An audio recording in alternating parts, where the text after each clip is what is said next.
Hi, and welcome back, and thanks for being here on this Tuesday, 13 days in. Can you believe that? Into the month of September. A lot happening. We'll talk about a busy weekend ahead and beautiful weather for all the outside events and some inside that are planned. My schedule or my calendar runneth over tonight. We'll get to that in just a few seconds. I think a birthday wish or two as well. On tonight's program, just a brief coverage of the remembrance last night. Sadly looking back at the fact that it had been a year since Carter Conley had passed away. The car struck a home in McGoffin County earlier this afternoon, a short time ago. I'll take you to the scene of that. The governor had a flooding update today. He had some good news, but that was not it. And also some scores, football and otherwise, to pass along to you. Before I leave you for an absolute beautiful evening, the weather forecast is still stunning. A bit more like summer temps at the end of your 7-day, but beautiful, absolutely start to finish. A little bit later on, Heather will have something on in this week's edition of the Big Sandy News, Sandersville Independent. Mayor Pete Shepard is announcing that he and the county, and as well as some other folks that I'll talk to you about a little later, are putting together a Hometown Hero Award. It's going to be, I think, an annual thing. It's going to be in honor of Carter Conley, captain of the rescue squad, but it's going to be recognizing other individuals, and they've already selected their first individual, and there's a big event planned for October the 1st in the Sandersville City Park, and I'll tell you more about that, not tonight, but very, very soon. The governor told us today that the historic flooding in July that claimed 39 lives in his brief update today has now officially claimed that of another. Hello everybody. Today we have some good news and unfortunately some tough news to share regarding our efforts in Eastern Kentucky. First, I'm sad to share that the death toll from July's historic flooding has now risen to 40 Kentuckians lost, with an individual who died during cleanup efforts. Each of these individuals is a child of God, and we mourn with their loved ones and all of Eastern Kentucky. Let us continue to hold these communities in our prayers as they have suffered the unimaginable. But let us also never forget that we are in this together, and all of Team Kentucky will be there until every life and every structure is rebuilt. So today, I'm also happy to share some much-needed good news. I'm proud to announce that Knott and Letcher counties are the first to receive financial assistance from the Eastern Kentucky State Aid Funding for Emergency Funds, with a total of $1.2 million going towards these communities for flood relief, and the same communities are going to be able to apply for additional funding as we move forward. Bashir says that today he also sent a letter to President Biden asking for an additional modification to the disaster declaration to reflect a 90% federal cost share period once the 100% coverage period ends. Earlier in August, the president issued a letter approving cost sharing arrangements for flooding events to increase from 75% to 100% for a 30-day period within the first 120 days of the declaration. And this is a single car crash involving a vehicle that struck a house earlier this afternoon, right around 4:30. Authorities were investigating possible injuries and the possible cause of the crash as I was on the scene, which was only for a moment, as it appeared to be a non-injury collision. It happened on Burning Fork near Castle Road, which is right before you get to Howard Branch. The small pickup truck you can see here, far away to the left half of your screen, not so far away to the right, left the roadway traveling up Burning Fork and just continued to veer until it struck the corner of the residence you see there, totaling the vehicle. Fortunately, though, the driver, while I was on scene again, appeared to be refusing medical treatment at the moment, while the cause of the crash was still pending. So I left you last evening and then made my way over to the rescue squad where a lot of other members and their families had gathered. It was a somber moment, and we knew it would be after we marked a year that Carter has been gone. And not a great deal of words to share last night. We did share some fond stories, but all in all, it was a very sad occasion and hard to imagine that he's been gone a year already. There was, however, a little ceremony towards the end, and I asked for some remarks to be shared in regards to some of the things that they missed most about 101. Yes, a brief balloon release last night after dinner, and I'd asked everyone afterwards to jot down a few words, something that they missed most about Captain that I could share on the news tonight. Our new captain, Dewey Marshall, talked about how Carter was such a wonderful captain and a friend to all, and not a day goes by that he is not thinking about him and missing Carter. Allison Howard, 128, has been there for a long, long time as well. Carter, he says, was a leader. He cared for all and would line you out if you didn't listen to what he was telling you. Hanson Rao, Unit 122, called him the best man in McGoffin, saying he did a lot for the county and was a 24-hour-a-day kind of guy. Unit 123, Mitchell Bailey, says, one thing I miss the most is his big heart. He always came to me when I was out of gas. Sabrina Shepard, 106, a natural-born leader, one we will never forget and will always be missed. Billy Shepard, 103, 2nd Squad Sergeant, his captain, but more importantly, his friend. Shirley Shepard, Unit 104, Secretary and Treasurer, saying that every day I miss walking into the station to see his bright smile, hear his funny jokes, and feel his big hugs. She says she misses watching UK basketball games, the Kentucky Derby, and his voice at the auction, and so much more. A second father, and she will always cherish their time. Rick Bailey, 121, our first lieutenant, said Carter was a great friend and always good to him, and time at the squad will never be the same without him. Jason Slusher, 130, second lieutenant. I miss Carter, and he would take a goofy spell and dance to Louie Louie, and we all loved that, and indeed we did. James Rudd, 110, I miss his sense of humor and his laugh. Butchie Williams, Unit 120, he was a great guy to all that knew him and will be forever missed. And Homer Bailey, 107, Carter was a great captain, a great leader, and a great friend. I will always miss him. Just wanted to share a few little thoughts. Sports scores and some other things to come right now. It's your McGoffin Farm Bureau calendar, as full as it's been in I don't know how long. A lot of things on the calendar, a lot of them happening this Saturday, all after a birthday wish. That reads, happy 21st birthday, Brooklyn Conley. Love your fiance, Austin, your future mother and father-in-law, mom and dad, and host of family and friends. Happy birthday, Brooklyn Conley. Happy birthday to you. All right. I think in chronological order. Don't forget, Extension Field Day, the Agriculture Field Day, is this Saturday at A&J Farms over on Bear Branch. Fun for everyone. Live entertainment, Kentucky Truegrass, free food from Jack's Barbecue. A lot of fun things for the kids. A lot of fun and educational things for the adults as well.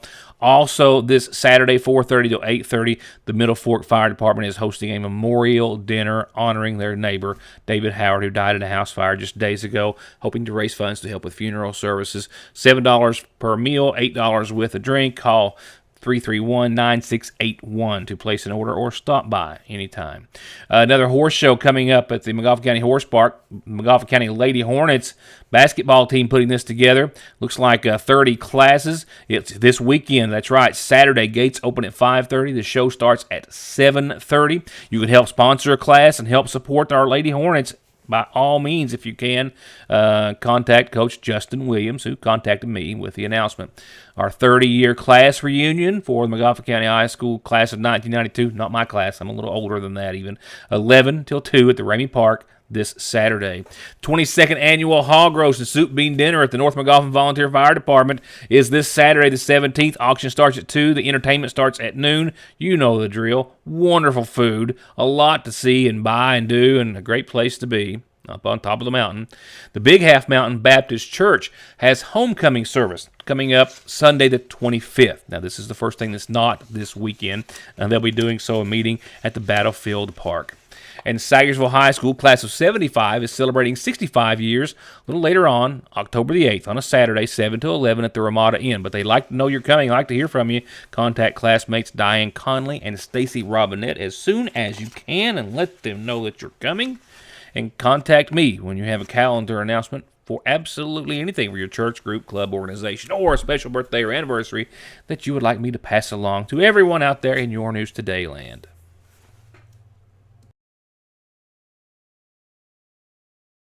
Three days into the week, we'll get you 3 pieces of chicken and all the fixings at your Sagersville Lee's. Wednesday's special is a 3-piece meal, breast, leg, thigh, or leg, thigh, wing, and both come with your choice of any 2 of our famous homemade sides and a biscuit. Sure, you can shop around, compare the price and the meal, and you'll see that you can't, or you can just come to Lee's Wednesday, tomorrow, for a 3-piece meal special.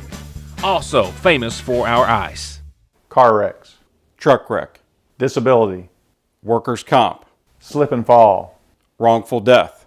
Your case matters to you. Your case matters to us. Contact McFarland Tinker Law Office. With our combined experience of over 58 years, we're here ready to work for you. I'm Kelly Collins from Golden Law Office. I began my legal career in Lexington, representing some of the nation's largest insurance companies. This experience provided me with the inside knowledge as to how the insurance company will prepare to defend your case. I'm now taking that knowledge and returning to my hometown in Eastern Kentucky to help those hurt through no fault of their own. If you or a family member have been injured in an auto or truck accident, call Golden Law Office today. Parkway Pharmacy, as always, promises the quickest service with the very best care and prices, and to always have someone there to talk to when you have a question. With 3 pharmacists, curbside, drive-through, and call-ahead service. Parkway Pharmacy in Sagersville, 349-4400. Where you can always talk to a pharmacist when you need one.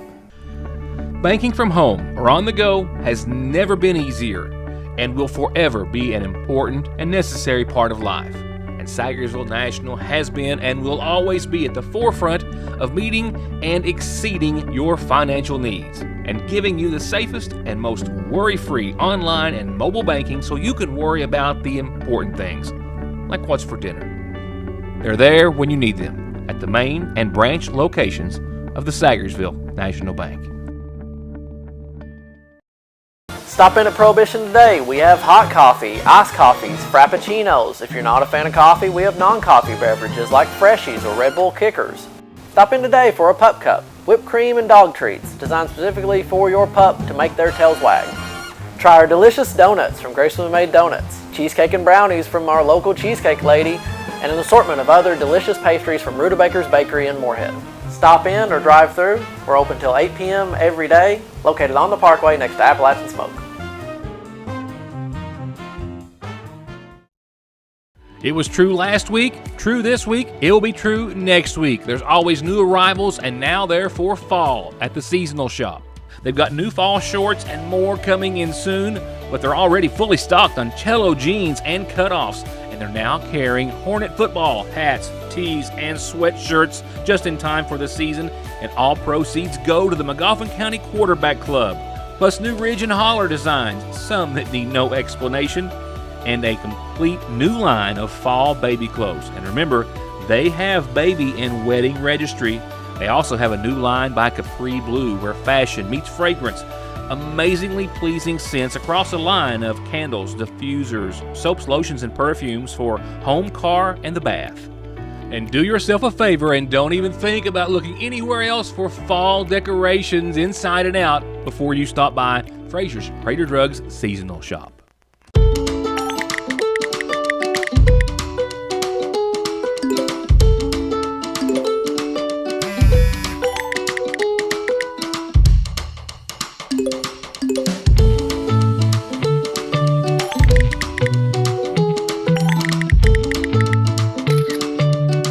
With the power to bring us together even when we're far apart, we keep families connected. We are you. We are Appalachian Wireless. The reassurance of getting your medications and over-the-counter needs at Sagersville's oldest and most trusted pharmacy. The convenience of curbside pickup and call-ahead service. And the fact that you can walk in, order to go, or sit down and get gourmet quality hot fudge brownies, nachos, shakes, coffees, hot dogs with homemade sauce, desserts, and more makes it more than your hometown Good Neighbor Pharmacy. It's a destination in downtown Sagersville, Fraser's Prater Drugstore. It doesn't get any sweeter than that. Just as quick as one arrives, it feels like the next is already about to begin. And Conley Tire doesn't want you to start any of the driving seasons unprepared.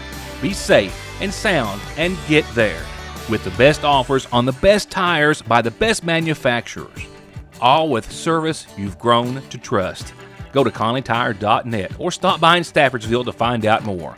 Or give them a call at 297-2424. We'll take a peek at some volleyball scores a little later on in the week. I just don't have those current as of right now. I know the Lady Hornets were still looking for their second win at last report. The Lady Eagles only had four losses, I believe, at last report. And I know they had a couple of games last night. Many of the teams did. So I'll get you caught up on some volleyball scores very soon. I also want to say that hate to put the cart before the horse, but a meeting tomorrow with a student interested in doing some filming of ball games and the like. We hope that works out well. Still looking for others. If you would like to cover some human interest, sports events, and things like that for me here on the news, it's a great, great, great need. With that said, and case in point, because I couldn't make it, and I knew it was going to be the first game for myself of the season, which was sad in and of itself, but just, a lot of things going on. Nevertheless, the Hornets hosted Bellevue and put a wallop on them this past Friday night, staring at Lawrence County and the Bulldogs this Friday. John DeRossett, in his first year as head coach of the Magoffin County Hornets, has picked up a couple of wins here in our last two games at home, and there are two home games left before they hit the road again. So you and I both have got to get there, and many of you have already been. And many of you were there as the Hornets put a wallop on Bellevue. 65-20 final score this past Friday night. That is 2 wins and 2 losses for the Hornets, and that puts them up against an always tough and formidable Lawrence County and the Bulldogs, who are traveling to Magoffin County this Friday night. Kickoff set for 7:30. That will be a good one. The Hornets coming off some good momentum and looking to go up against the Bulldogs right here at home. Get to the Bulldogs in just a few seconds. Johnson Central and Coach Jesse R. Peck, they are 2-2 as well. They came out of the gate with 2 wins over Lafayette and Fern Creek, and then 2 losses over North Laurel and Ironton, Ohio. Most recently, a 21-32 loss over Ironton this past Friday night. That means the Johnson Central Golden Eagles are hosting, that means at home, Waverly, Ohio this Friday night. Kickoff set for 7:30. Paintsville and the Tigers, 34-35 in overtime to Somerset at home this past Friday night. That was a tough one. Also, their 3rd loss in a row. That makes it more tough. They came out of the gate swinging 21-14 over Floyd Central, but they've dropped the last 3, but looking to come back against Knox Central. That's Knox with an X, who they are hosting this Friday night. Of course, kickoff set for 7:30. And back to those Bulldogs. Bulldogs having a strong start to their season, 36-0 over Harrison County. They failed to green it by 3, a field goal. And then Russell, it was a 50-10 win last week for the Bulldogs on the road at Russell. And the Lawrence County Bulldogs are going to be at home for the next 3 weeks. But remember, you can see them here in Magoffin this coming Friday night. Looking for their 3rd win of the season. Right now, 2 wins and 1 loss. The Bulldogs kick off with the Hornets again at 7:30. Now for a winning forecast. No two ways about it. You just don't get to talk about ones like this very often. I know I just did yesterday, but today's a whole new day, and we've got another day in the 7-day now, and it's just as beautiful as they all were yesterday. It's 52 degrees tonight, clear skies. I mean, it's been cool out there in the evenings. Will be tonight, tomorrow, and Thursday night, a little more mild Friday night for Friday Night Lights, but again, 52 degrees tonight. Clear skies. A little fog after 1 a.m. or so lingering into your tomorrow. Wednesday will be just a bit warmer, hitting about 77 degrees, a low of 50 tomorrow night. Fog in the morning again, followed by sunshine, though, and clear skies. And you might as well get used to those conditions. A little bit more warm as the 7-day goes on, but just as beautiful. Thursday, 81 and 53, your high, your low. Fog in the morning, sunny skies all day long, and clear skies at night. Warming up even more so Friday without the fog, 84 and 57, your high, your low. Sunny, clear skies. I'm just giddy with this forecast. Makes you wish you had the week off, right? And for anyone who might have that kind of luck, well, my goodness, go buy a lottery ticket. So how's the weekend shaping up, you ask? Well, good question, and here's your answer. A little warmer even still. Mid-80s, 85, bookends, Saturday and Sunday. Nighttime lows, not quite as chilly. Upper 50s, close to 60, but look at that, just sunny and clear. And like I said, with all of those things that all those folks have planned for this weekend, the weather is perfect for any and all of them. And check out Monday. That's right, 87 degrees on Monday and 87 degrees again on your Tuesday. So upper 80s by the end of your 7-day. And right now, I'm not saying that there's an end to this pattern on Tuesday. I'm hopeful that it'll keep riding out for at least a little while longer, if not weeks, right? And that will wrap it up for a beautiful, beautiful Tuesday. If you can, go outside, enjoy it. Some of these evenings like we've been having and are set to have, and any time of the day essentially are just those that are really special, and you really don't get to have as often as you would like. So we hope you have a little time to enjoy it, and I hope to see you back here tomorrow for more of Your News Today. Again, good night, and thank you for watching.